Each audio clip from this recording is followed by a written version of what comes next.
وتو پندەکانی لوقمانی حەکیم. بسم الله الرحمن الرحيم. ولقد آتينا لقمان الحكمة أن اشكر لله ومن يشكر فإنما يشكر لنفسه ومن كفر فإن الله غني حميد. وإذ قال لقمان لابنه وهو يعظه يا بني لا تشرك بالله إن الشرك لظلم عظيم. کوڕە شیرینەکەم، نەکەی کەسێک یان شتێک بکەی بە هاوبەش و هاوتای خوددا، چونکە بەڕاستی هاوتا و هاوبەش پەیداکردن بۆ خوا ستەمێکی گەورەیە کە مرۆڤ لە خۆی دەکات. ئەی کوڕی ئازیزم، بەڕاستی گەرگوناهێک بە ئەندازەی تۆوی خەردەلەیەک هەبێت و لەناو بەردێکدا لەناو ئاسمانەکان یان لە زەویدا حەشار درابێت، خوا دەیهێنێتەوە ڕێت. بەڕاستی خوا هیچ شتێکی لا شاراوە نییە و زۆریش ئاگادارە. کوڕی شیرینم، نوێژەکانت بە چاکی ئەنجام بدە، فەرمان بکە بە چاکە و ڕێگری بکە لە خراپە و ئارام بگرە لە بەرامبەر ئەو ناخۆشیانەی تووشت دەبن. بەڕاستی ئەوانەی کە باسکران شتانێکن کە دەبێت هەر ئەنجام بدرێن. کوڕی شیرینم، ڕوودوەر مەجێڕە لە خەڵک و بەناز و فیزەوە مەڕۆ بەسەر زەویدا. بەڕاستی خوا ئەو کەسانەی خۆش ناوێت کە بەناز و فیزەوە بەسەر زەویدا دەڕۆن. کوڕی شیرینم، لە کاتی ڕۆیشتنتدا مامناوەندی بڕۆ و بە دەنگی نزم قسە بکە. کوڕی خۆم، ئامۆژگاریت دەکەم بە دوو شت کە دەستیان پێوە بگریت سەلامەت دەبیت. یەک، پارە تا پێی بژیت، دوو، ئاین بۆ سەرفرازی ڕۆژی دواییت. ئەی کوڕی شیرینم، بەهۆی کەسابەتی حەڵاڵەوە خۆت لە هەژاری بپارێزە، چونکە هەر کەسێک هەژار بوو بێت سێش تووشی دەبێت: کورتی لە ئاینەکەیدا، لاوازی لە عەقلیدا، نەمانی پیاوەتی. لەو سیانەش گەورەتر خەڵک بە سووک تەماشای دەکەن. کوڕی خۆم، دانایی و حیکمەت هەژار دەکات بە پاشا، نەکەی قیناع بپۆشی. بە شەو ترسناکە و بە ڕۆژ بێزراوە. ئەی کوڕی شیرینم، لە کارەکانتدا ڕاوێژ بە خاوەن ئەزمون و دنیادیدەکان بکە تا بیر و بۆچوونی خۆیانت بە خۆڕایی بدەنێ کە خۆیان بە هەوڵ و ماندووبوون دەستیان کەوتووە. ئەی کوڕی خۆم، ئەگەر گەدەت پڕ کرد بیرکردنەوەت نامێنێت و داناییت کەڕ دەبێت و ئەندامانی لاشت هەمووی لە کار دەکەون. ئەی کوڕی شیرینم، زۆر یادی خوا بکە، چونکە کەسێک یادی خوا بکات خۆی گەورەش یادی ئەو کەسە دەکات. ئەی کوڕی خۆم، با گوناهەکانت هەمیشە لەبەر چاوت بن، چاکەکانیشت پشتگوێ بخە. لە گوناهەکانت پەشێمان بە و چاکەکانت بە زۆر مەزانە. ئەی کوڕی شیرینم، هەر کاتێ گوناهبارێکت بینی قسەی پێمەڵێ، لەو کاتەدا گوناهەکانی خۆت بێنەوە یاد، چونکە تۆ تەنها پرسیاری کردەوەکانی خۆت لێ دەکرێت. ئەی کوڕی خۆم، گوێڕایەڵی خوا بکە، چونکە هەر کەسێک گوێڕایەڵی خوا بکات هەرچی ئاوات و مەبەستی هەیە بۆی جێبەجێ دەکات و لە خراپەی خەڵکیش دەیپارێزێت. ئەی کوڕی خۆم، گوێ بە دنیا مەدە و دڵت پێی خۆش نەبێت، چونکە تۆ بۆ ئەوە دروست نەکراویت. خۆی گەورە هەر شتێکی لە دنیادا دروست کردبێت زۆر ئاسانتر بووە لە لای لە دروستکردنی خودی دنیا، لەبەر ئەوەی هیچ خۆشیەکی نەکردووە بە پاداشت بۆ چاکەکاران و هیچ ناخۆشیەکیشی نەکردووە بە سزا بۆ خراپەکاران. ئەی کوڕی خۆم، ئارام بگرە و خاوەن باوەڕ بە و جیهادی نەفست بکە. بزانە کە ئارامگرتن بڵندی و گەورەی و بەزەیی و دنیا نەویستی و هەستکردن بە چاودێری خۆی تێدایە. هەر کاتێ لە بەرامبەر حرامدا ئارامگر بوویت و دنیات بەکەم گرت و ناڕەحەتیەکانت لەلا هیچ نەبوو ئەو کاتە هیچ شتێک لە مردن بەلاتەوە خۆشتر نابێت و چاوەڕێی مردن دەکەیت.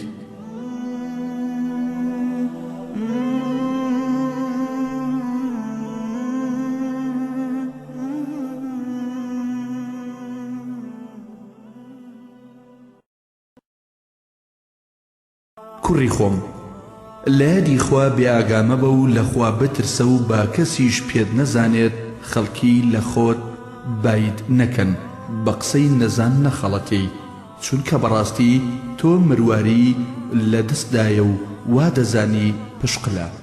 کوڕی شیرینم، نەرمونیان بە، هەمیشە هاوڕێی چاک بە، زۆر بیر بکەرەوە و کەم قسە بکە، مەگەر لە وتنی ڕاستیدا زۆر بگری و کەم پێ بکەنە. گاڵتە و سوعبەت زۆر مەکە و قیژەقیژ مەکە و دەمەقاڵێ زۆر مەکە. هەر کاتێک بێدەنگ بوویت با بێدەنگیەکەت بیرکردنەوە بێت، هەر کاتێکیش قسەت کرد بە دانایی قسە بکە. کوڕی شیرینم، ماڵەکەت بە فیڕۆ مەدە، ماڵی خەڵکیش بە چاک مەزانە. ماڵی خۆت ئەو ماڵەیە کە لە پێش خۆتدا بەڕێی دەکەیت و ماڵی خەڵکیش ئەو ماڵەیە کە لە دوای مردن بەجێ دەهێڵڕێت. ئەی کوڕی شیرینم، هەموو هەوڵێکت لە چاکەدا با بە زۆر لە خۆکردن بێت و هەرگیز نەڵی بەسە، ئەوەندەش گرنگی بە دنیا مەدە کە ئاگات لە خۆ ئامادەکردن بۆ ڕۆژی دوایی نەمێنێت. ئەی کوڕی خۆم، هەر کاتێک خۆی گەورە نیعمەتێکی پێبەخشیت با شوێنەواری نیعمەتەکەی بە سوپاسگوزاریت بۆی و خۆ بە کەمزانینت بەرامبەری و چاکەکردن لەگەڵ خەڵکیدا ببینیت بەسەرتەوە. هەموو شتێک بەڵای خۆی هەیە، بەڵای کردەوەی چاکەش لە خۆڕازی بوونە. ئەی کوڕی خۆم، ئەنجامدانی نوێژە فەرزەکان لە هەموو کارێک چاکترە. ئەی کوڕی خۆم، لەگەڵ کۆمەڵێکدا دابنیشە کە یادی خوا بکەن، چونکە ئەگەر زانابیت ئەوە زانستەکەت سوودت پێدەگەێنێ، خۆ ئەگەر نەزانیش بیت فێری شتت دەکەن. ئەگەر بەزەیی خوا یان ڕۆزی خوا داباری بەسەریاندا ئەوە تۆش بەشدار دەبیت تێیدا. ئەی کوڕی شیرینم، لەگەڵ کۆمەڵێکدا دامەنیشە کە یادی خوا ناکەن، چونکە ئەگەر نەزان بیت ئەوە زیاتر نەزانت دەکەن، خۆ ئەگەر زاناش بیت ئەوە زانستەکەت سوودت پێ ناگەێنێ. ئەگەر نەفرەتی خوا یان تووڕەی خوا دابارێ بەسەریاندا ئەوە تۆش بەشدار دەبیت تیایدا. کوڕی خۆم، سوپاسی کەسێک بکە کە چاکەت لەگەڵدا دەکات و چاکەش لەگەڵ کەسێک بکە کە چاکەت لەگەڵ دەکات، چونکە نیعمەت بەهۆی سپڵەییەوە لەناو دەچێت و بەهۆی سوپاسکردنیشەوە دەمێنێتەوە. ئەی کوڕی شیرینم، بەڕاستی دنیا دەریایەکی قوڵە و خەڵکانێکی زۆرتیایدا خنکان، با کەشتێکەشت تیایدا تەقوای خوا و کردەوەی چاکە و ئەو توێشوت بێت کە هەڵی دەگریت. هەوڵ بدە با تیایدا قازانج بکەیت. ڕۆژەکانی شەپۆلی دەریاکەن و کتێبەکەی خۆش ڕێنیشاندەرە و گێڕانەوەی نەفس لە ئارەزوو حەبلەکانیەتی و مردنیش کەنارەکەیەتی و قیامەتیش سەختە و تۆ دەچیت بۆ ئەوێ و فەرمانڕەواش لەوێ هەر خوایە.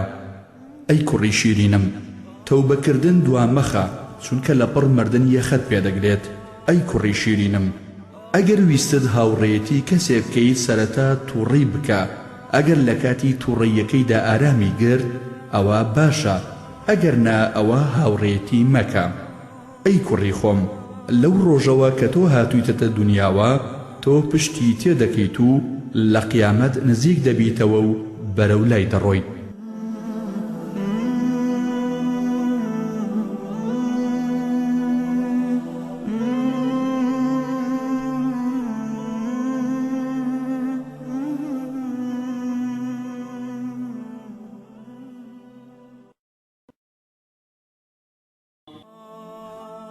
ئەی کوڕی خۆم، خۆت لە قەرزکردن بپارێزە، چونکە دەبێتە هۆی زەلیلی ڕۆژ و خەفەتی شەو. ئەی کوڕی خۆم، هەمیشە بڵێ خوایە لێم خۆش بە، چونکە هەندێک کات هەیە پاڕانەوە تێیدا گیرا دەبێت. ئەی کوڕی شیرینم، لەو کەڵەشێرە زیرەکتر بە لە کاتێکدا ئەو لەگەڵ بەرەبەیاندا دەخوێنێ و تۆش لە ناو جێگەکەتدا خەوتویت.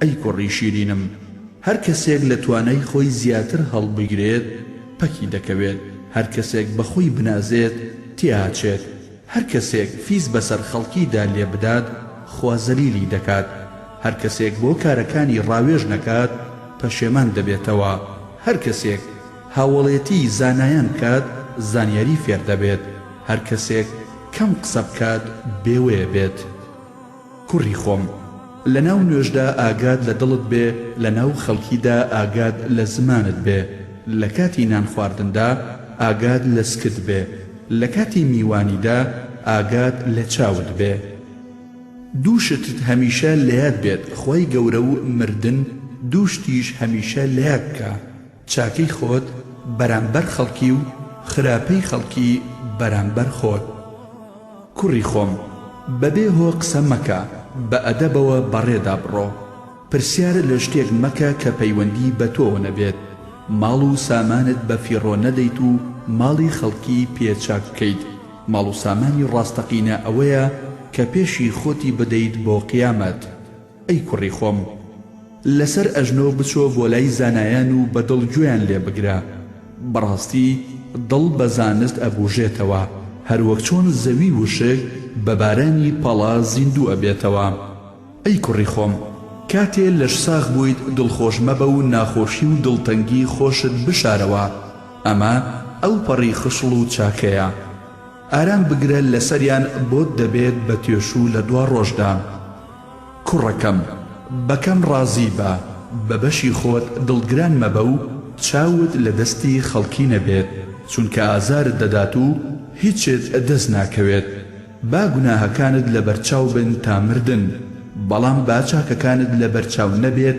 چونکە کەسێک لای خۆی تۆماری کردووە کە هەرگیز لە یادی ناچێت کوڕی شیرینم ئەگەر ئارەزوو زاڵ بوو بەسەر هەر کەسێکدا ئەوە دڵی تاریک دەکات ئەگەر دڵی تاریک بوو ئەوە سنگ و دەرونی گرژ دەبێت کوڕی خۆم هەر کەس کەم قسە بکات بێوەیە بێت هەر کەس وتەی چاک بێت بێوەیە بێت هەر کەس قسەی پڕ و پوچ بکات تاوانبارە بێت هەر کەس خاوەنی زمانی خۆی نەبێت پەشێمان دەبێت ئەی کوڕی خۆم فەرمان مەکە بە چاکە و خۆت لە یادی بکەیت ئەگەر وا بکەیت تۆ وەک ئەو کەسە وایت کە چرایەکی پێبێت ڕووناکی بۆ خەڵک بێت و خۆی بسووتێنێت کوڕی خۆم من ئاسن و پۆڵام زۆر هەڵگرتووە بەلامەوە زۆر قورس بووە بەڵام هیچی بەلامەوە لە هاوسەی خراپ قورستر نەبووە ناخۆشی زۆریشم بینیوە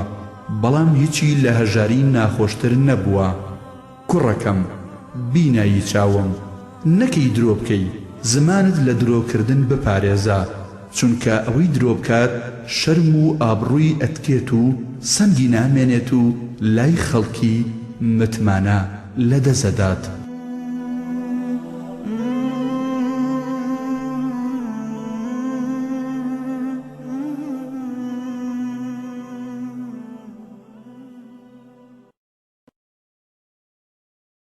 ڕۆڵەکەم ئەوەی بەدڕەوشت و خراپەکار بێت تەنگ و چەڵەمە و خەفەتی زۆر دەبێت و هەمیشە دڵی غەمبار دەبێت ڕۆڵەگیان هەڵگرتنی بەرد ئاسانترە لێ تێگەیاندنی پیاوی نەفام و تێنەگەیشتوو ڕۆڵەکەم جگەر گۆشەکەم ئەوەندە لەخوا بترسە کە لە بەزەیی خۆی ناومێد و بێنیازت نەکات ئەوەندەش لەخوای گەورە دڵنیا بە کە جورئەتی گوناهکردنت پێنەدات کوڕی خۆم سێ کەس هەن لە سێ بواردا نەبێت تاقی ناکرێنەوە پیاوی ئارامگر لە کاتی تووڕەییدا دەرەکەوێ پیاوی ئازار لە کاتی شەڕا دەرەکەوێ هاوڕێ لە کاتی پێویستی و تەنگانەدا دەرەکەوێ ڕۆڵە گیان ڕۆژنایی دیدەکانم هێزی ئەژنۆ و بڕبڕی پشتم تاڵی و سوێری زۆرم چەشتووە بەڵام بەخوا لە هەژاری تاڵترم نەچەشتووە کۆڵی ئاسن و قورقوشمم زۆر کێشاوە و بار کردووە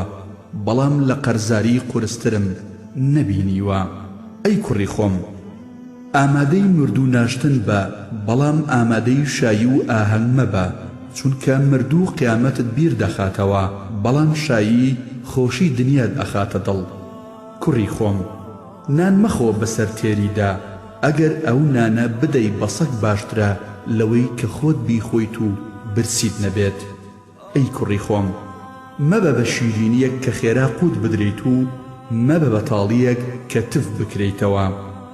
کوڕی خۆم، هێندە دڵ بە دنیا مەدە بە جۆرێک قیامەتت بدۆڕێنی و شەرمەزاری لای خوا بیت. ئەوەندەش دەست لە دنیا بەرمەدە کە ببیتە مشۆخۆر بەسەر خەڵکیەوە. کوڕی خۆم، ئەوەی سەرزەنشتی خۆی بکات براوەیە، ئەوەی سەرنجی ئەنجامی کارەکانی بدات سەرکەوتووە، ئەوەی شوێنکەوتەی ئارەزوەکانی بێت گومڕایە، ئەوەی لەخوا بترسێت بە بەزەیی دەبێت، ئەوەی تێگەشتوو بێت زانایە، ئەوەی بینایی ڕۆشن بێت تێگەیشتووە.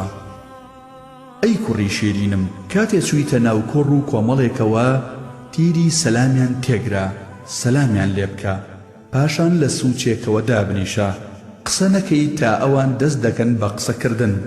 ئەگەر قسەکانیان باش بوو ئەوە تۆش بەشدار بە لەگەڵیان، بەڵام ئەگەر قسەکانیان خراپ بوو ئەوە هەستە و ئەو جۆرە کۆڕ و کۆمەڵە بەجێبهێڵە. کوڕی خۆم، دڵخۆش مەبە بە کردەوەکانت ئەگەر چی زۆریش بێت، چونکە تۆ نازانی ئایا خوای گەورە لی وەرگرتووی یان نا. ڕۆڵەجان، لە ماوەی تەمەنی ڕابردووندا ئەوە فێر بووم و دڵنیا بووم کە خوای گەورە هەر بەڵاو تاقیکردنەوەیە کە بەڕووی بەندەیەکی دەکاتەوە ئەوە خێرێکی تایە یان بەڵایەکی گەورەتری پێلا دەبات. کوڕەکەی وتی، باوکە گیان، ڕێزێکی زۆرم بۆ تەمەن و ئەزمون و پەندەکانت هەیە، بەڵام من هەرچی ئەکەم تێناگەم چۆن ئەگەر تووشی ناڕەحەتیەک ببم خێری تایە، یان ئاخۆ ئەبێت چی بەڵایەک لەوە ناخۆشتر بێت تا دڵمان بەوە خۆش بکەی کە خوای گەورە دووری خستۆتەوە لێمان. لوقمان وتی، ڕۆڵە نازانم چۆن تێت بگێنم، بەڵام بەهەرحاڵ باشترین چارەسەر ئەوەیە لە فڵان شار هەر چەندە دووریشە یەکێک لە پێغەمبەرانی خوا لەوێ بانگەواز بۆ ئاینی خوا دەکات، وا باشە بچین بۆ لای ئەو پێغەمبەرە تا بۆمان ڕوون بکاتەوە و تێمان بگەێنێت. کوڕەکەی وتی، جا باوکە گیان، تۆ لەگەڵم دیت بۆ ئەو شارە دوورە؟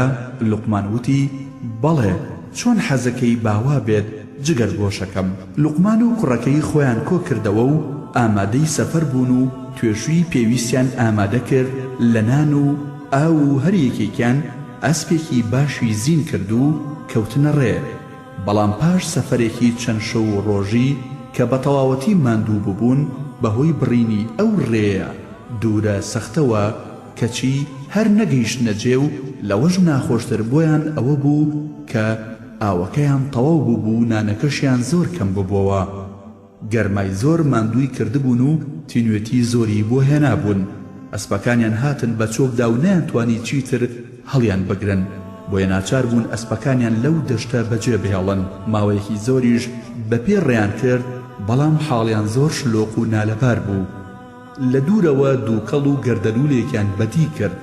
لوقمان بە کوڕەکەی وت، ڕۆڵە، ئەو دووکەڵە نیشانەی ئاوەدانیە، پشتیوان بەخوا بەم نزیکانە پێی ئەگەین. ئەوە شارەکەیە کە باسم کرد. بەم شێوەیە کەمێک هیوایان هاتەوە بەر و گوڕیان تێهاتەوە و کەوت لە ڕێ بەرەو شارەکە. بەڵام ئێسقانێکی زۆر تیژ کە لە زەویەکەدا بەلاری کەوتبوو چەقی بەپێی کوڕەکەی لوقماندا و لەسەری پێیەوە دەرچوو. ئەوەندە ئازاری هەبوو لە هۆش خۆی چوو. لەم کاتەدا لوقمان وەک باوکێکی دڵسۆز و بەسۆز زۆر ناڕەحەت بوو. بەددانەکانی ئیسقانەکەی لە پێی کوڕەکەی دەرهێنا و پاشان پارچەیەک قوماشی لە مێزەرەکەی سەری کردەوە و قاچی کوڕەکەی پێچاو، سەری کوڕەکەی خستە سەرڕانی و دەستی کرد بە گریان. لەم کاتەدا چەند دڵۆپە فەرمێسکێکی گەرم کەوتە سەر ڕوومەتی کوڕەکەی، بۆیە کوڕەکەی بە ئاگاهاتەوە و چاوی هەڵبڕی و بینیوە باوکی زۆر بێتاقەتە و ئەگری. وتی، ئای باوکە، ئەوە توی دوا بێتاقەت بوویت وەگری؟ مەگەر تۆ نەدوت هەر بەڵاو ناڕەحەتیەک بێت بەسەر مرۆڤدا ئەوە خێری تایە، یان لەوانەیە خوای گەورە بەڵایەکی تری لێلا بدات؟ ئەی ئیتر تۆ بۆچی ئەگریت و بێتاقەتی؟ باوکی وتی، ڕۆڵە گیان، بۆ تۆ ئەگریم و خەفەت بۆ تۆ ئەخۆم کە قاچت تووشی ئەم ئازارە بووە. ئێستاش سوورم لەسەر ئەم قەناعەتەی خۆم کە ئەم بەڵاو تاقیکردنەوەیە خێری تایە، لەوانەیە لە بەڵایەکی گەورەتر ڕزگارمان بوو بێت. ئەوە شارەکە نزیکە و وردە وردە ئەڕۆین، خوا گەورەیە. ڕۆڵە گیان، با بکەوینە ڕێ. لەم کاتەدا لوقمان تەماشای کرد هیچ نیشانەیەکی ئاوەدانی و دووکەڵی بەدی نەکرد سەری سوڕمە و بە کوڕەکەی وت ڕۆڵە بەخوا سەیرە خۆ هیچ شتێک بەدی ناکەم ئەوە چییە؟ لەم کاتەدا کە لوقمان و کوڕەکەی ئەبلەق بووبوون و نەیان دەزانی چی بەدی بکەن لە دوورەوە ئەسپ سوارێکیان بینی کە زۆر بە خێرایی غاری دەکرد و دەڕۆیشت و جلێکی سەرتاپە سپی لەبەردا بوو لە دوورەوە بانگی کرد تۆ لوقمانی؟ لوقمان بە سوورسوڵمانێکەوە وتی بەڵێ من لوقمانم. ئەسپ سوارەکە وتی کوڕەکەت چۆنە؟ ئەوە باسی چی دەکات؟ لوقمان وتی تۆ چیت؟ من تۆ ناناسم و ناتبینم. ئەسپ سوارەکە وتی من جبریلم، من تەنها پەیامبەرێکی گەورە یان فریشتەیەکی نزیک لە خواوە نەبێت نامبینێت، ئەگەر وانە بوایە دەتبینیم. لوقمان وتی دەزانی کوڕەکەم باسی چی کردووە؟ جبریل وتی نازانم کوڕەکەت باسی چی کردووە، بەڵام من زۆر لە خوا پاڕامەوە کە بتان پارێزێت و نەگەنە ناو ئەم شارە، چونکە خوای گەورە منی نارد ژێرە و ژوور و وێرانم کرد، چونکە سەرپێچی پێغەمبەرەکەیان کرد. لوقمان وتی باشە چۆن ڕزگارمان بوو؟ جبریل وتی پاڕامەوە و داوام لە خوای گەورە کرد کە تووشی شتێکتان بکات و بەهۆی ئەوەوە دوا بکەون و نەچنە ناو شارەکە، ئەگەر نا ئێوەش وەکو خەڵکی ئەو شارە و دەوروبەری لەناو دەچوون. وا دیارە برینداربوونی قاچی کوڕەکەت دوای خستون و ڕزگارتان بوو، تۆش بە نیەتی شیفا دەست بێنە بە قاچی کوڕەکەتدا و ناوی خوا بەسە خواردن و خواردنەوەکان بخۆنەوە و خوش بەرەکەتی تێدەکات و بگەڕێنەوە بۆ شارەکەی خۆتان. جبریل ئەمەی وت و لە بەرچاوون بوو. کوڕەکەی لوقمان وتی بەخوا باوکە سەیرە، باش بوو تێکەڵ بە خەڵکی ئەو شارە نەبووین، ئەگینا ئێمەش لە ناوە چوین. لوقمان وتی ئەها کوڕی خۆم بە چاوی خۆت بینیت و بەگوێی خۆت بیستت کە خوا چۆن بەزەیی پێماندا هاتەوە؟ دەزانی ئەگەر مرۆڤ لە کاتی خۆشیدا خوای لەیاد بێت ئەوە لە کاتی ناخۆشیدا خوای گەورە یادی دەکات و بەهانایەوە دەچێت. خوای گەورە جڵە و شل دەکات بۆ ستەمکاران، بەڵام لە یادیان ناکات کە کاتی خۆی هات لە ناویانە بات. کوڕم ئەوەش بزانە ئێمە مسڵمانین و بەندەی خواین، دەبێت ڕازی بین بە هەموو ئەو قەزا و قەدەرانەی کە خوای گەورە دەیهێنێتە ڕێمان، ئەوە هەمووی خێرە و پاداشتی لەسەر وەرەگرین. کوڕەکەی وتی باوکە گیان ئێستا ڕاستی قسەکانتم بۆ دەرکەوت و تێگەیشتم، پشت بەخوا لە قسەکانی تۆ دەرناچم.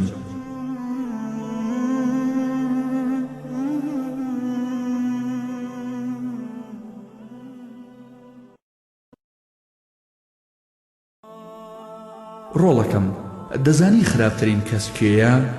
ئەو کەسەیە کە بەلایەوە گرنگ نییە خەڵک ناوزڕاو بێ و بە خراپی بزانن. ئاساییە بەلایەوە لە بەرچاوی خەڵکی کاری خراپ ئەنجام بات. کوڕەکەم کاری چاکە بکە و وریای خراپە بە، بە چاکە خراپە ئەکوژێتەوە. ئەگەر ئەو قسەیە ڕاستە ئاگر لای ئاگر بکەرەوە بزانە ئایا دەیکوژێنێتەوە، بەڵام خراپە بە چاکە دەکوژێتەوە، هەروەک چۆن ئاگر بە ئاو دەکوژێتەوە.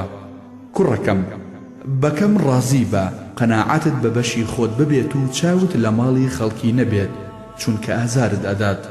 کوڕەکەم زمان کلیلی چاکە و خراپەیە، دەتۆش زمانت مۆرێکی لێ بدە هەروەک چۆن مۆر لە زێڕ و زیو دەدەیت، تەنها بۆ چاکە زمانت بەکار بهێنە. کوڕی خۆم سەربەرزی بۆ ئەوەی دنیا سەری لێ نەشێواند و لە خۆی بایی نەبوو ڕۆژی قیامەت پەشێمان بێتەوە. ئەی کوڕی خۆم یەکەم شت کە بەکەڵکت بێت و ڕزگارت بکات دوای باوەڕ بەخوا هاوڕێی چاکە. بەڕاستی هاوڕێی چاک وەک دارخورما وایە، یان لە سێبەرەکەی دائەنیشی یان لە بەرە شیرینەکەی ئەخۆی یان سوود لە لقەکانی وەرەگریت. کوڕی خۆم گوێڕایەڵی خوا وەک بازرگانی وەربگرە، قازانجێکی زۆر دەکەیت بەبێ کەلوپەل لە خوا بترسە. با خەڵکی وا تەماشات نەکەن کە تۆ لە خوا ئەترسی تا ڕێزت لێ بگرن و دڵیشت بێ ئاگا بێت. کوڕی خۆم ئومێدت ئەوەندە بەخوا هەبێت کە لە سزای ئەمین نەبی، ئەوەندەش لی بترسە کە لە بەزەیی و ڕەحمەتی ناومێد نەبی. وتی باوکی گیان چۆن ئەتوانم ئەوە بکەم لە حاڵێکدا کە من دڵێکم هەیە؟ وتی کوڕی خۆم بەڕاستی مرۆڤی باوەڕدار خاوەنی دوو دڵە، دڵێک کە ئومێدی بەخوایە، دڵێکیش کە ترسی لە خوایە. کوڕی شیرینم بەڕاستی نمونەی ئەوانەی کە یادی خوا ئەکەن و ئەوانەی کە یادی ناکەن وەک ڕووناکی و تاریکی وایە. کوڕم، ئاوات بە کەسێک مەخوازە کە خوێنی باوەڕداران ئەڕێژێت، ئەو کەسە لای خوا بکوژێکی بۆ هەیە کە نامرێت. کوڕی خۆم، بۆ ئەوە زانست فێر نەبی کە خۆتی پیاڕادەی بەسەر زانایاندا و دەمەقاڵی پێ بکەی لەگەڵ نەفاماندا و خۆتی پێ دەربخەی لە ناو کۆڕ و کۆبوونەوەکاندا. وازیش لە فێربوونی زانست مەهێنا لەبەر زوهد تیایدا و حەزکردنت لە نەفامی. کوڕی خۆم، لەبەر سێشت فێری زانست مەبە و لەبەر سێشتیش وازی لێ مەهێنا. فێری مەبە بۆ ئەوەی دەمەقاڵی پێ بکەی یان شانازی پێ بکەی یان خۆتی پێدەربخەی و وازیشی لێ مەهێنا لەبەر زوهدت بۆی یان شەرمکردنت لە خەڵکی یان ڕازیبوونت بە نەفامی. کوڕی شیرینم، دەمەدەمێ لەگەڵ زانایاندا مەکە، چونکە لەسەریان قورسە و متمانەت لایەن نامێنێت. دەمەدەمیش لەگەڵ نەزاناندا مەکە، چونکە کاری ناشیاوت بەرامبەر دەکەن و گوێنت پێدەدەن. بەڵکو ئارامگر بە بەرامبەر ئەوانەی کە لە زانستدا لەسەر و خۆتەوەن و ئەوانەشی کە لە خوار خۆتەوەن، چونکە کەسێک دەگات بە ئاستی زانایان کە ئارامگر بێ بەرامبەریان و هەمیشە لەگەڵیان بێ و بە نەرمونیانی زانستەکان لێوەربگرێ.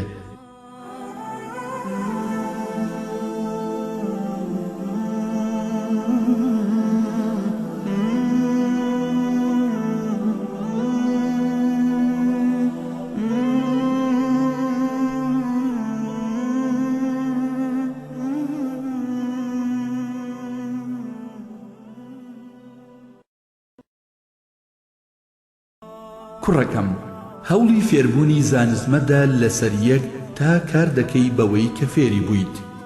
کوڕی خۆم، هەوڵ بدە بە منداڵی فێری زانست بە، چونکە فێربوونی زانست بە گەورەی قورسە. کوڕی خۆم، با قسەت خۆش بێت و باڕوود خۆش بێت، ئەو کاتە زۆر خۆشەویستتر دەبیت لای خەڵکی لەو کەسەی کە دەبەخشێت. کوڕی خۆم، چاکترین خواردن بخۆ و لەسەر خۆشترین جێگاش بخەوە. کوڕی شیرینم، عەقڵی هیچ مرۆڤێک تەواو کامڵ نابێت تا دەشتی تێدا نەبێت. یەک، خۆ بە گەورەزانین لی ئەمین بێت، ئومێدی زیرەکی لێ بکرێت، لە دنیادا هەوڵی بژێوی بدات و ئەوەی زیاد بوو بیبەخشێت، خۆ بە کەمزانین لای خۆشەویستتر بێت لە ڕێز و گەورەی، حەزی لە زەلیلی بێت زیاتر وەک لە عیزەت، بە درێژایی تەمەنی لە شارەزابوون لە ئاینی خوا بێزار نەبێت، لە لای خۆیەوە لە داواکردنی پێویستی بێزار نەبێت، چاکەی کەمی خەڵکی بە زۆر بزانێت، چاکەی زۆری خۆشی بەکەم بزانێت، کە لە هەمویان گەورەتر و گرنگتر ئەوەیە کەوا بزانێت هەموو خەڵکی سەرزەوی لەو چاکترن و خۆشی لە هەمویان خراپترە. ئەگەر چاکەی لە کەسێک بینی پێی دڵخۆش بێ و ئاواتی بێت پێی بگات، ئەگەر خراپەی لە کەسێکیش بینی بڵێ ئایا ئەم کارە خۆت و کەسوکارت سەرفراز و ڕزگار دەکات، ئەمەش کاتێ دەبێ کە عەقڵ تەواو کامڵ بوو بێت.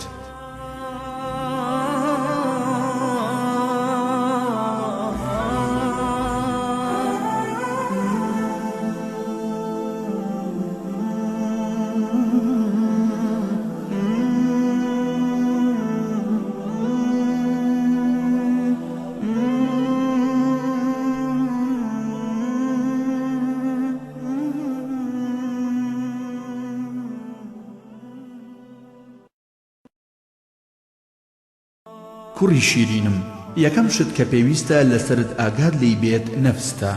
بەڕاستی هەموو نەفسێک ئارەزووی هەیە. ئەگەر گوێت بە ئارەزوەکانت نەدا ئەوە سنوور دەبەزێنیت. بەڕاستی شەهوەت و ئارەزوو لە دڵدا شاراوەیە، وەک شاراوەیی ئاگر لە بەردا. ئەگەر دابگرسێت دەردەکەوێ و ئەگەر داژنەگرسێت هەر شاراوەیە.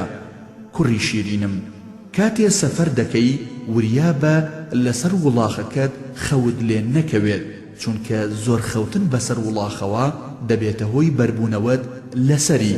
ئەگەر لە شوێنێک لاتدا لەوەڕی باش بوو لی گەڕێ با تێر لەوەڕ بێت، وڵاخەکەت لە پێش خۆتدا تێر و پاراو بکە. ئەگەر سەفەرەکەت دوور و درێژ بوو لە شەودا بکەوەڕێ، چونکە لە شەودا ڕێگە کورت دەبێتەوە. ئەگەر لە ڕێگە لاتدا بۆ پشوو لە قەراغ ڕێگەلا مەدا، چونکە شوێنی مار و دڕندەیە، لە شوێنێک لابدە کە خۆش بێ و گڵەکەی نەرم بێ و لە وەڕی زۆر بێ.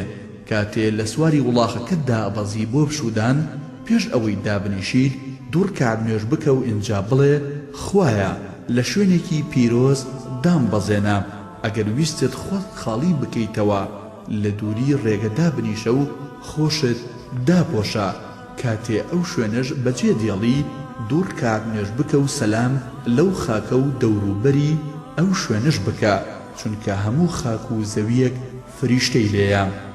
کاتێ ویستت بەلای دەشتێک یان دۆڵێک یان چیاکدا تێپەڕی، زۆر یادی خوا بکە، چونکە دەشت و چیاکان هەندێکیان بانگی هەندێکیان دەکەن و دەڵێن ئایا ئەمڕۆ کەسێک بەلاتاندا تێپەڕیوە یادی خۆی کردبێت؟ ئەگەر توانید نان نەخۆی تا خێری لێ دەکەیت بیکە، هەر کاتێ لە سەفەردا بوویت یادی خوا بکە، ئەگەر بە ڕۆژوو بوویت تەسبیحات بکە، ئەگەر بەتەنیا بوویت دوعا و نزا بکە، نەکەی لە سەرەتای شەودا بکەویتە ڕێ بۆ سەفەر، هەوڵ بدە لە ناوەڕاستی شەو و کۆتاییەکەیدا لە ڕێگە پشوو بدەیت، نەکەی لە کاتی سەفەردا دەنگ بەرز بکەیتەوە مەگەر بۆ زیکر و یادی خوا. با لە سەفەردا شمشێر و کەوانەکەت پێبێ و دەرمانیش لەگەڵ خۆت ببە بۆ ئەوەی هاوسەفەرە نەخۆشەکانت سوودی لێ ببینن. لەگەڵ هاوسەفەرەکانتدا لە هەموو شتێکدا لەگەڵیاندا کۆک بە کە لە خوات نزیک بخاتەوە و لە تاوانت دوور بخاتەوە. ڕووخۆش بە لەگەڵیاندا، ئەگەر شتێکیان پێویست بوو بەشیان بدا، کاتێ بانگیان کردی وەڵامیان بدەرەوە، کاتێ داوای یارمەتیان لێکردی یارمەتیان بدا، کاتێ داوای شایەتی حەقیان لێکردی شایەتیان بۆ بدا، بیرڕاد لەگەڵیان ئاڵوگۆڕ بکە.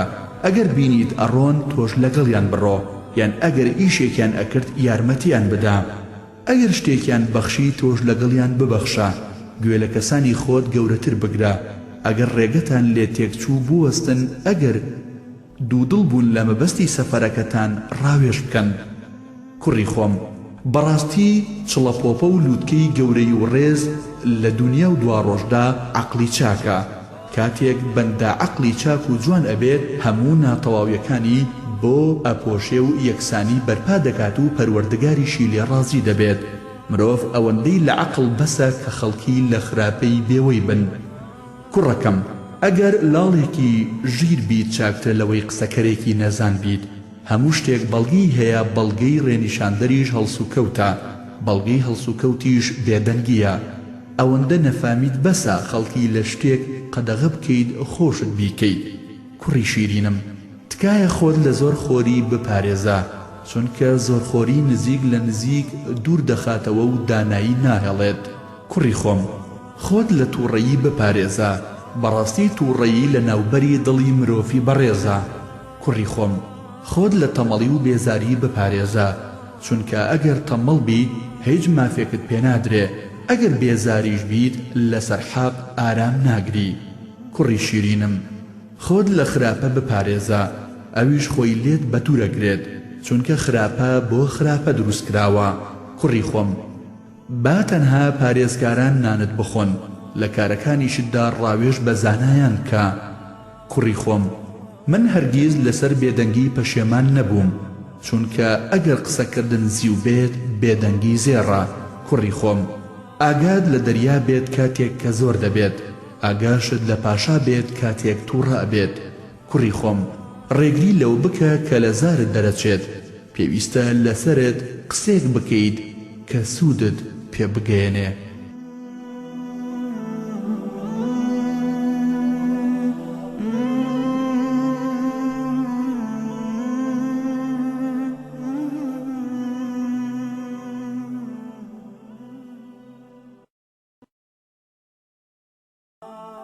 کوڕە ئازیزەکەم، هەر کاتێک نوێژ هات لەبەر هیچ هۆیەک دوای مەخە، نوێژەکەت بکە و شوێک بدە، چونکە نوێژ قەرزە لەسەرت. بە جەماعەت ئەنجامی بدە، ئەگەرچی بەژێر ڕمیشەوە نووسابیت. کوڕی خۆم، کاتێک داوای شایەتیت لێکرا شایەتی بدە، کاتێک داوای یارمەتیت لێکرا یارمەتی بدە، کاتێ ڕاوێژت پێکرا پەلەمەکە تا سەرنجامی کارەکە دەبینیت. کوڕی خۆم، پیاو هەیە قسەیەک دەکات تاپەی دەگوترێت گێل، گێلیش نییە. پیاو هەیە بێدەنگیش دەبێت تا پێی دەوترێت ئارامگر ئارامگریش نییە. کوڕی شیرینم، کەسی نەفاو مەکە بە نوێنەر، ئەگەر کەسی زیرەکت دەست نەکەوت ئەوە خۆت ببە بە نوێنەری خۆت. کوڕی خۆم، لە ناو هاوڵەکانتدا وا خۆت نیشان بدە کە پێویستت پێیان نییە. کوڕی خۆم، کەسێک قسە بکات بۆ کەسێک کە گوێ لە قسەکانی نەگرێت وەک ئەوە وایە خواردن پێشکەش بە ئەهلی گۆڕستان بکات. کوڕی خۆم، کەسی شایستە لە فێربوونی زانست قەدەغە مەکە، زیاتر جێلە بێت. کوڕی خۆم، خۆت لە خراپە بپارێزە وەک چۆن ئەو خۆی لێ دەپارێزێت. کوڕی خۆم، پێش ئەوەی نەخۆش بکەویت بچۆ بۆ لای پزیشک، واتە فریای هاوڵەکانت بکەوە پێش ئەوەی پێویستت پێیان بێت. کوڕی خۆشەویستم، ئەگەر گومانت لە مردن هەیە مەخەوە، تۆ هەر وەک چۆن دەخەویت دەشمریت. ئەگەر گومانت لە زیندوو بوونەوەش هەیە لە خەو هەڵمەسە، هەر وەک چۆن لە خەو هەڵدەستیت لە دوای مردنیش زیندووە کریتەوە. کوڕی خۆم، خۆت لە هاوسەری خراپ بپارێزە، چونکە پیرت دەکات پێش کاتی پیربوونت. خۆت لە ئافرەتانی خراپ بپارێزە، چونکە ئەوان هەرگیز بۆ چاکە بانگت ناکەن. کوڕی خۆم، بەڕاستی ئاڵتون بە ئاگر تاقی دەکرێتەوە، بەندەی چاکیش بە بەڵاو ناخۆشی تاقی دەکرێتەوە.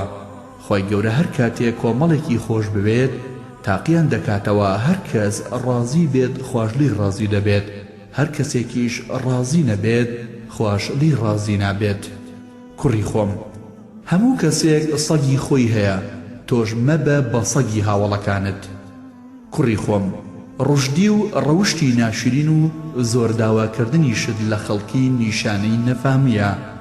کوڕی خۆم، هەر کەسێک نهێنی خۆی بشارێتەوە جڵەوی کارەکانی هەمووی لە دەستی خۆیدایە.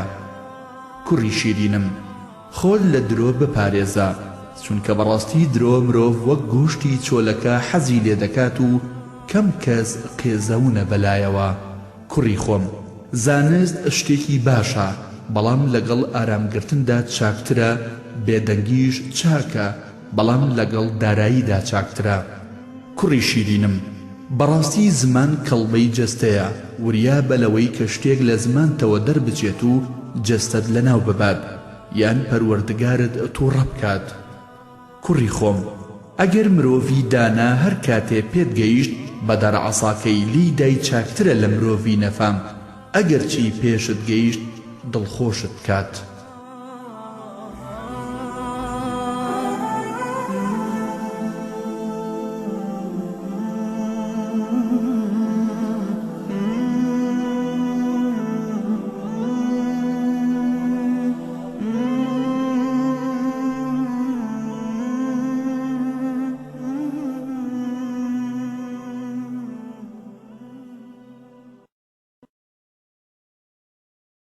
کوڕی خۆم، ئەگەر مرۆڤی بە ئارام زیانی شت پێ بگێنێت چاکترە لەوەی مرۆڤی جێل چەورت بکات. کوڕی خۆم، مرۆڤ سێیەکە، سەیەکی بۆ خوایە، سەیەکی بۆ خۆیەتی، سەیەکی بۆ کرمە.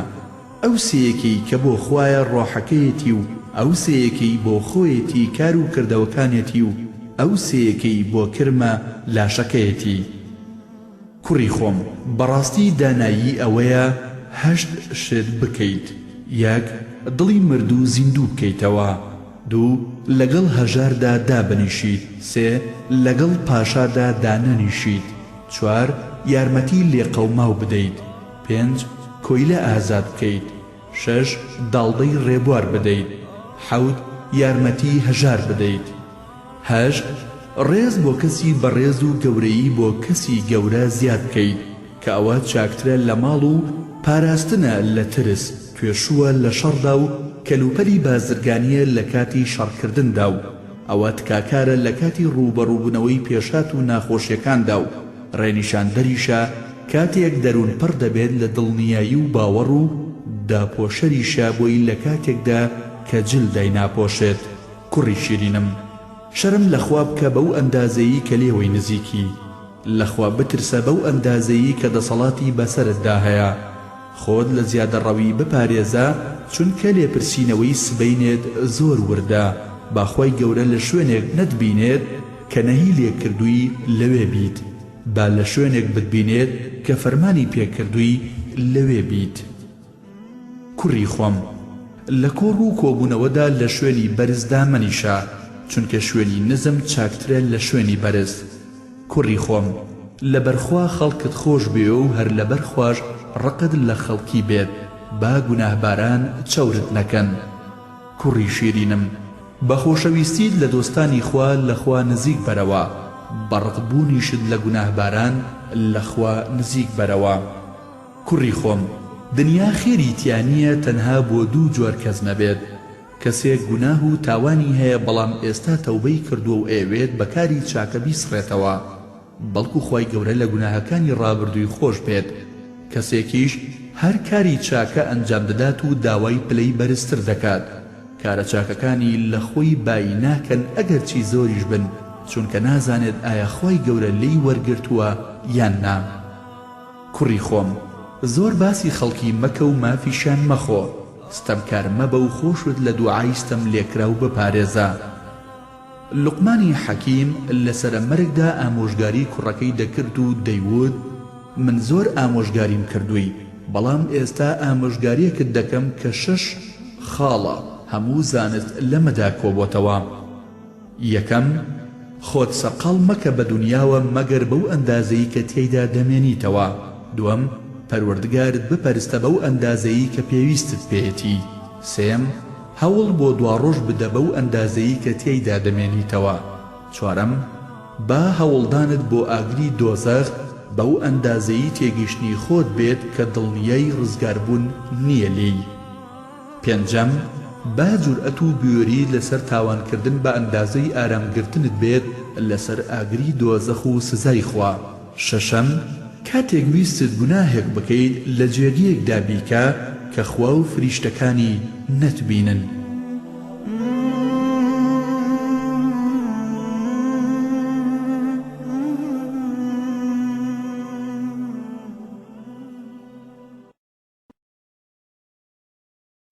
کوڕی شیرینم، ئامۆژگاریت دەکەم بە دوو شت کە بەردەوام دەستیان پێوە بگریت: پارە بۆ بژێوی ژیانت، دینداری بۆ دوا ڕۆژت.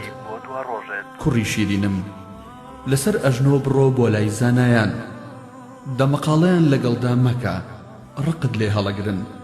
بە ئەندازەی پێویستی خۆت هەوڵ بۆ دنیا بدە، زۆر هەوڵ بدە بۆ دوا ڕۆژت. هەموو دنیا بە یەکجاری پشتگوێ مەخە، با هەژار نەبیت و ببیتە بار بەسەر شانی خەڵکیەوە. ڕۆژوێک بگرە کە ئارەزوەکانت تێک بشکێنێت، ڕۆژوێک مەگرە کە زیان بە نوێژەکانت بگەێنێت، چونکە نوێژ چاکترە لە ڕۆژوو. وەک باوک وایە بۆ هەتی و وەک مێرد وایە بۆ بێوەژن. بە خزمەوە مەدە وەک مار، لەگەڵ نەفامدا مەنیشە، هاوڵێتی دووڕوو مەکە. کوڕی خۆم، چاوەڕێی خۆشەویستی نەفام مەکە کەوا ببینێت تۆ لە کارەکانی ڕازی، ئاگات لە تووڕەیی و ڕقی ژیر و دانا بێت. کوڕی خۆم، چاوەڕێی سوپاسی خەڵکی مەکە، با لۆمەت نەکەن وەک ئەو کەسەوا بە کە بەردەوام هەوڵی خۆی دەدات و خەڵکیش بێوەین لی. کوڕی خۆم، بە دانایی لەگەڵ نەفامدا قسە مەکە، بە درۆت دەخەنەوە. بە نەفامانەش قسە لەگەڵ دانایاندا مەکە، ڕقت لێ هەڵەگرن. کوڕی خۆم، کاتێک پێویستیت بە دەسەڵاتدار بوو، سوورمە بە لەسەری و داوام مەکە مەگەر لە کاتی خۆشی و دڵ ئارامیدا. داوای یارمەتی لە کەسێک مەکە کە فێڵت لێ دەکا، داوا لە چروکیش مەکە، چونکە ئەگەر نەتداتێ گاڵتت پێیەکە، ئەگەر بشتداتێ منەت دەکات بەسەرتا. کوڕی خۆم، داوای لێبوردن لە کەسێک مەکە کە حەز نەکات داوای لێبوردنی لێ بکەیت. داوای یارمەتیش لە کەسێک مەکە کە حەز ناکات پێویستیت بۆ جێبەجێ بکات. کوڕی خۆم، کەسێک ئارامگر بێت لەسەر ناڕەحەتی خەڵکی ئەبێت بە گەورەیان. کوڕی خۆم، پیاوترین و بەڕەوشترین کەس کەسێکە کاتێ پێویستی هەبێت دوور دەگرێت، کاتێکیش داوای پێویستی لێ بکرێت نزیک دەبێتەوە. کوڕی شیرینم، هیچ دەوڵەمەندیەک وەک لەش ساغی نییە، هیچ نیعمەتێکیش وەک بەختەوەری نییە. کوڕی خۆم، بەڕاستی خەڵکی بەڵێنی زۆریان بینیوە و بەپەلەش ئەڕۆن بەرەو دواڕۆژ. تۆش ماوەیە کە پشتت لە دنیا کردووە و ڕوود لە دواڕۆژ کردووە. بەڕاستی ئەم خان و ماڵەی تۆ دەڕۆیت بۆ لای نزیکترە لێتەوە لەو خان و ماڵەی لی دەردەچیت. کوڕی خۆم، من چەند ئامۆژگاریەکت دەکەم کە ئەگەر تۆ دەستیان پێوە بگریت هەمیشە گەورە و پێشەوا دەبیت. ئارامگر بە بۆ نزیک و بۆ دوور، ڕوخسارت بگرەوە لە بەخشندە و چروک، سەردانی خزمانت بکە. با هاوڵەکانت ئەوانە بن کاتێک لێیان جیا دەبیتەوە یان لێیان جیا دەبنەوە ڕەخنەت لێ ناگرن. کوڕی خۆم، پێویستە کەسی ژیر لە چوار کاتدا خۆی بناسێت. یەک، کاتێک کە مناجاتی پەروەردگاری تیا دەکات. دوو، کاتێک کە لێپرسینەوەی خۆی تیا دەکات. سێ، کاتێک کە بژێوی ژیانی تیا پێیاکات. چوار، کاتێک لە نێوان خۆی و خۆشیەکانی لە هەموو کاتەکاندا داوای یارمەتی تیا بکات. ئەی کوڕی شیرینم، کەسی حەسوود سێ نیشانەی هەیە. یەک، ئەگەر هاوڵەکەی لە لای نەبێ غیبەتی دەکات. دوو، ئەگەر لە لای بێت ماستاوی بۆکات. سێ، لە کاتی ناخۆشیدا سەرخۆشی لێ دەکات. کوڕی شیرینم، فەرمان بکە بە چاکە و ڕێگری بکە لە خراپە و ئارامگر بە لەسەر ئەو شتانەی کە تووشت دەبن. بەڵا بەکەم بزانە و لێپرسینەوەی خۆت بکە پێش ئەوەی لێپرسینەوەت لەگەڵ بکرێت و هەڵخلیسکان بناسە، چونکە ئەگەر هەڵخلیسکانت ناسی لە ژیانتا کەمتەر خەمی ناکەیت. کوڕی شیرینم، هەر کەسێ دەمەقاڵێ کەم بکات بێوەیە بێت، هەر کەسێکیش زیادەڕۆیی تیا بکات تاوانبارە بێت. حەق و ڕاستی بڵێ، ئەگەر زەرەری خۆشتی تیا بوو گوێ بە تووڕەبوونی کەسیش مەدە. ئەی کوڕی ئازیزم، خواردنت کەم بکەرەوە و خۆت بە دانایی و حکمت پڕچەک بکە. ئەی کوڕی خۆم، کارێک کە نازانی کەی دێت خۆتی بۆ ئامادە بکە پێش ئەوەی پێت بگات.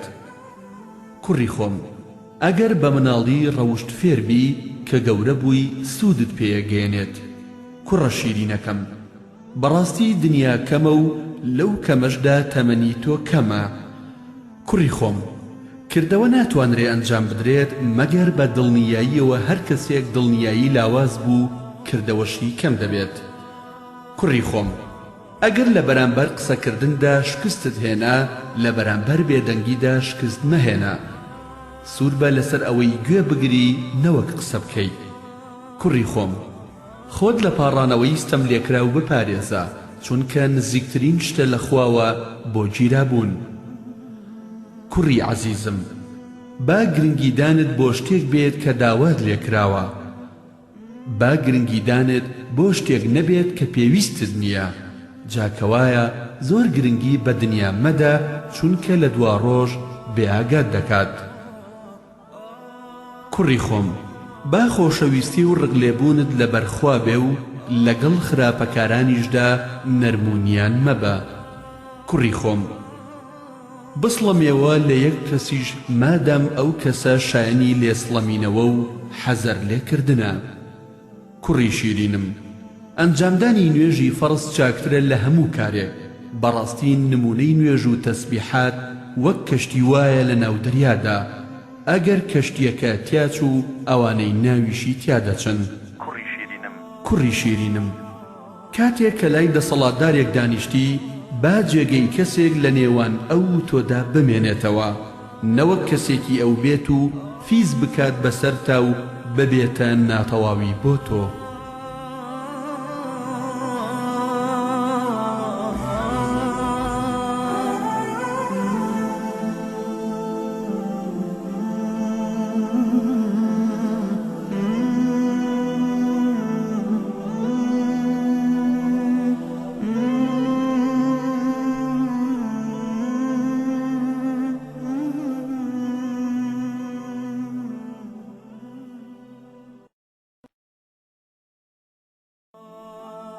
کوڕی شیرینم، ئەگەر شەیتان لە ڕێگومان و دوودڵیەوە بۆت هات تۆ بە دڵنیایی و ئامۆژگاری بەسەریدا ساڵ بە. ئەگەر لە ڕێی تەمەڵی و بێزاریەوە بۆت هات بەباسی قبر و قیامەت بەسەریدا زاڵ بە. ئەگەر لە ڕێی هەندان و ترساندنەوە هات بۆت، هەواڵی ئەوەی بدەرێ کە دنیاش کۆتایی دێت. کوڕم، بەڕاستی کەسی ڕەوژناشیرینی دەمشڕی بەدبەخت کاتێک کە قسە دەکات زمانی خۆی ڕیسوای دەکات و ئەگەر بێدەنگیش بێت نەزانیەکەی ڕیسوای دەکات. ئەگەر کارێک بکات خراپە دەکات، ئەگەر کارێکیش نەکات تەمەنی بەفیڕۆ دەڕوات. ئەگەر دەوڵەمەند بێت یاخیە بێت، ئەگەر هەژاریش بێت ناومێدە بێت. ئەگەر دڵخۆش بێت فیز دەکات، ئەگەر خەمباریش بێت ئەبێتە دیل. ئەگەر ڕێزی بگری یاخی دەبێت، ئەگەر ڕێزی نەگری ڕەشبین دەبێت. ئەگەر داوا بکات سوورە لەسەری، ئەگەر داواشی لێ بکرێ نابەخشێ. ئەگەر پێ بکەنێت قاقا دەکات، ئەگەر بشگری هاوارەکات. ئەگەر تووڕە بێت زۆر توندە، ئەگەر باسیشی بکرێت تووڕە دەبێت. ئەگەر ببەخشێ منە دەکات، ئەگەر پێی ببەخشرێ سپڵەی دەکات. ئەگەر نهێنی لادانرا خیانەتی لێکات، ئەگەر نهێنیشی لادانای بوهتانت بۆکات. ئەگەر لە خوار تۆ بوو توانجت لێگرێت، ئەگەر لەسەر و تۆشەوە بێ تووڕە ئەبێت. ئەگەر هاوڵەتی بکەیت ماندوو دەکات، ئەگەر لێشی دوور بیت وازت لێ ناهێنێ. ئەگەر ڕێنمایی بکرێ ڕێنمایی وەرناگرێ، ئەگەر فەرمانی پێ بکرێت گوێڕایەڵی ناکات. ئەوەی لەگەڵی دەژی بەختەوەر نییە، ئەوەشی لی دوورە لی بێوەی نییە. کاتێک قسە دەکات نایپێکێت، لە کاتی ناخۆشیدا ئارامگر نییە. لە بابەتێکدا ناوەستێت، کاری چاکە ئەنجام نادات. سوپاسی کەس ناکات، واز لە فێڵکردنیش ناهێنێت. لە کەسی سەرکەوتوو متمانە وەرناگرێ. ئەگەر چی لەگەڵ دانایانیشدا ڕێک نەبێ بە زانستەکەی لە خۆی باییە. ئەگەر یەکێک لەگەڵ زانایاندا بێت وا دەزانێت ئەو چاکەکارە. ئەگەر خراپەکاریش بێت وا دەزانێت بێدەسەڵاتیەکەی زیرەکیە، خراپەکەی چاکە و زیادەڕۆیەکەی ورەیە و نەفامەکەی ئارامگریە. حەزی لە چی بێت وەری دەگرێت، ڕقی لە چیش بێت وازی لێدێنێت. ئەگەر حەق و ڕاستی لەگەڵ ئارەزوویدا بوو ستایشی دەکات، خۆ ئەگەر حەقیش پێچەوانەی ئارەزووی بوو بەدرۆی دەخاتەوە و وازی لێدێنێت. کاتێک پێویستی و ئیشێکی بەحەق بوو پرسیاری دەکات، کاتێک پرسیاریشی لێ بکرێ وەڵام ناداتەوە. کاتێک ئالی حەق ئامادە بوون لەگەڵیانە، کاتێ ئامادەش نەبوون ئەچێتە سەر ناحەق. لەگەڵ زانایاندا دادەنیشێ ملکەتیان نییە و گوێیان لێ ناگرێت. کاتێ لە ناو زانایانیشدا نەبێ فیز دەکات بەسەریاندا و پێیان پێدەکەنێ حەق دەڵێ بەڵام بەکردەوە پێچەوانەیەتی. فەرمان بە چاکە دەکات خراپەش ئەنجامەدات. فەرمان بە حەق دەکات لەسەر ناحەقیشە. هەموو جۆرە مامەڵەیەک لەگەڵ خەڵکیدا دەکات، ئەگەر بۆ خۆی بێت پێی خۆش نییە. چاکە پیشانی خەڵکی دەدات، خۆی لێی دوورە. ڕێگری لە خراپە دەکات، خۆشی ئەنجامی دەدات. فەرمان دەکات بە ورەبەرزی لە خۆیدا نییە. لە شەرع خۆی شارەزا دەکات، کاری پێناکات. بەکاری دوا ڕۆژ شوێن دنیا دەکەوێت. ئەگەر بەهێز بێت توندە بەرامبەرت، ئەگەر لاوازیش بێ لاوازترت دەکات. ئەگەر دەوڵەمەند بێ پێت دەڵێ لە خۆباییە، ئەگەر هەژاریش بێ دەڵێ داماوە. ئەگەر سوور بێت لەسەر چاکە پێت دەڵێت ڕۆچووە. ئەگەر خاویش بی پێت دەڵێ زۆر لە خۆی دەکا. ئەگەر پێی ببەخشی پێت دەڵێ زیادەڕۆیی دەکا. ئەگەر نەشی دەیتێ دەڵێ چروکە. ئەگەر نەرم بی لەگەڵی و لی نزیک بیتەوە دەڵێ ماستاو چییە. ئەگەر لێشی دوورە پەرێزبی دەڵێ فیزلە.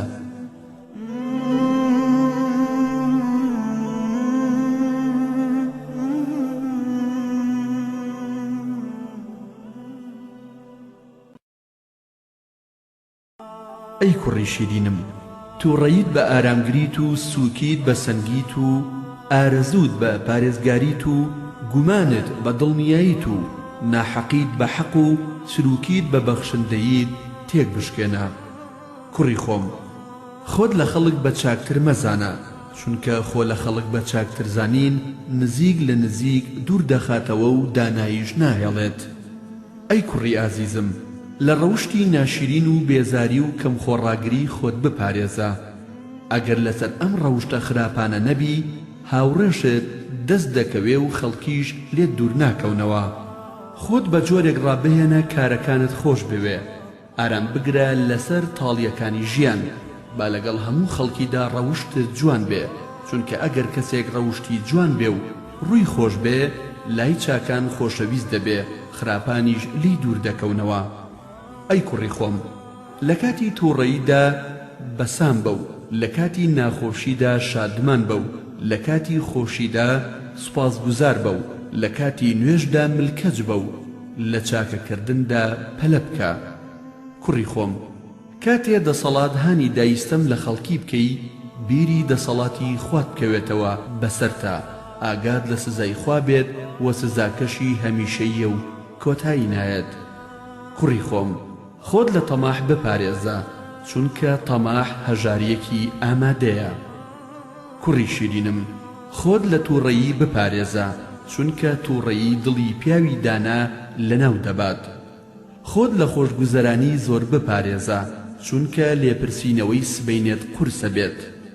کوڕی خۆم، خۆت لە درۆ بپارێزە، چونکە ئاینت تێک دەدات و شەخسیەتت لە لای خەڵکی ناهێڵێت، جاو کاتە شەرم و جوانی و سامانت نامێنێ و ڕیسوا دەبی. کاتێ قسە دەکەی کەس گوێت لێ ناگرێ و باوەڕیشت پێ ناکەن. خێر و خۆشیش لە ژیانێکدا نییە ئەگەر بەم شێوەیە بێت. کوڕی شیرینم، خۆت لە دەمەقاڵێ بپارێزە، چونکە ئاشوبەکەی متمانە پێنەکراوە و داناییەکەشی نابەسرێتەوە. کوڕی شیرینم، دنیات بە دوا ڕۆژت بکڕە لە هەردووکیاندا قازانجەکەیت، دوا ڕۆژت بە دنیا مەکڕە لەبەر ئەوەی لە هەردووکیانە زەرەرەکەیت. کوڕی ئازیزم، فێری چاکە ببە و خەڵکیش فێر بکە. کوڕی خۆم، ئەو کەسەی درۆت بۆ بکات لی دڵنیا مەبە، درۆشت بەدەمەوە دەکات. کوڕی ئازیزم، لە کۆڕ و کۆبوونەوەدا لە شوێنی بەرزدا دامەنیشە، چونکە شوێنی نزم چاکترە بۆت لە شوێنی بەرز. کوڕی ئازیزم، کاری بچووک بەکەم مەزانە، چونکە هەر کاری بچووکە سبەینێ گەورە دەبێت. کوڕی خۆم، داوای پێویستی لە کەسی خوارخۆت مەکە، چونکە ئەگەر شتێکت بداتێ منەت دەکات، بەڵکو هەر داوا لە خوا بکە، چونکە خوا پێی خۆشە کەسێک داوای لێ بکات، ئەگەر کەسێکیش داوای لێ نەکات لی تووڕە دەبێت. کوڕی خۆم، داوای کۆتایی کار مەکە و سەرتاکەشی ڕەفز مەکەرەوە، چونکە ئەوە بۆ چون کەم دەکاتەوە. کوڕی ئازیزم، سەرسام مەبە بە چاکەکانت ئەگەر چی زۆریش بێ، چونکە تۆ نازانی ئایا خوای گەورە لێی وەرگرتو یان نا. زۆر خەڵک سەرقاڵ مەکە و مافیشیان بە تەواوی بدە، ستەمکار مەبە و خۆت لە پاڕانەوەی ستەم لێکراویش بپارێزە. چاو مەبڕە جوانی و ڕازاوەی دنیا، داوای هەموو جوانیەکیش مەکە لە دنیا، با هیممەتت لەو شتانەدا بێت کە لە خوای گەورەت نزیگەکاتەوە.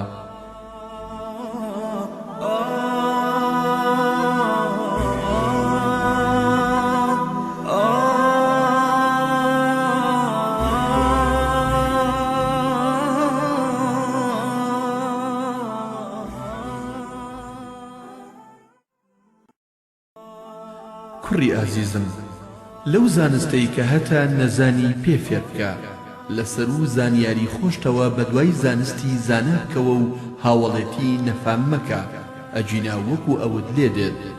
دڵخۆش مەبە بە ماڵێک کە ئەمڕۆ تیایدا زیندویت و سبەینێ دەمریت و بەجێی دێڵیت.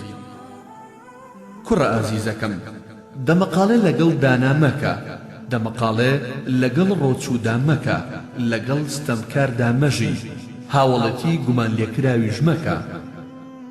کوڕەکەی لوقمان بە باوکی وت، کێ دەوڵەمەندترین کەسە؟ دەڵێن کەسێک دەوڵەمەندە ماڵ و سامانی زۆر بێ.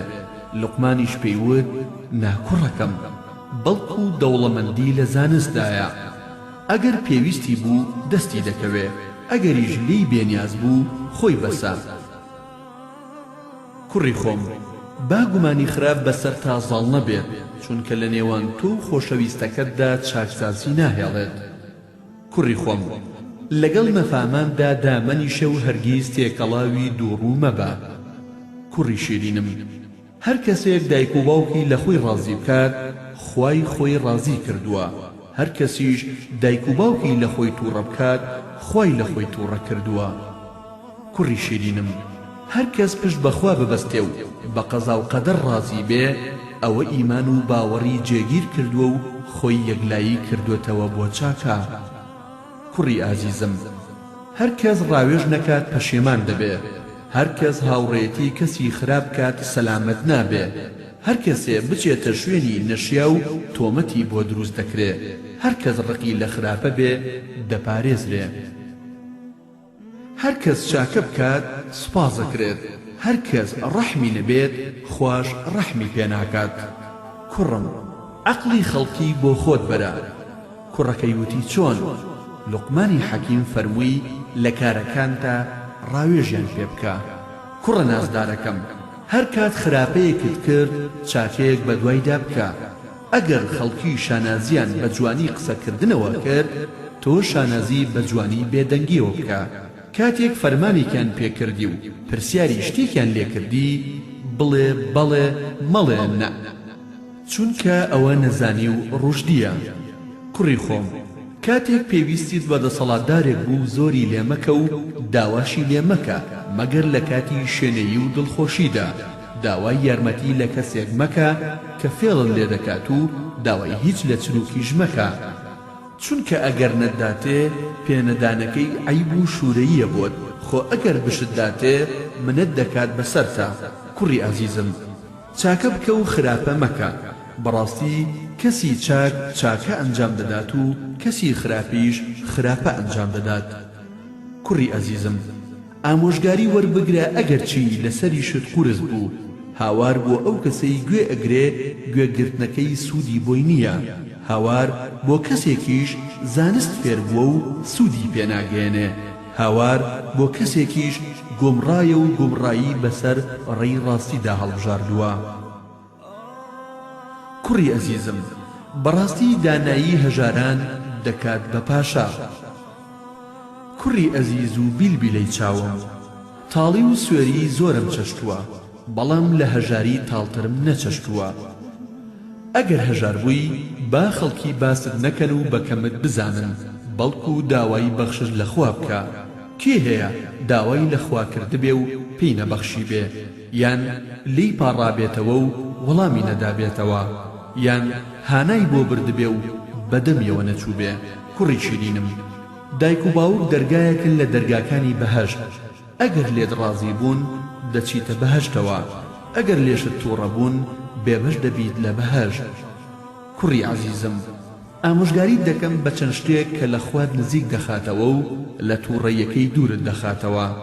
یەکەم، خوای پەروەردگار بپەرستە و هیچ هاوبەشێکی بۆ دامەنێ. دووەم، ڕازی بە بەقەدەری خوا لە هەرچی پێت خۆشە و پێت ناخۆشە. کوڕی شیرینم، پەنا بگرە بەخوا لە شەڕی خراپە و شەڕی قەزا و قەدەر. کوڕی شیرینم، بە ڕەزامەندی خوا خەڵکی لە خۆت تووڕە بکە.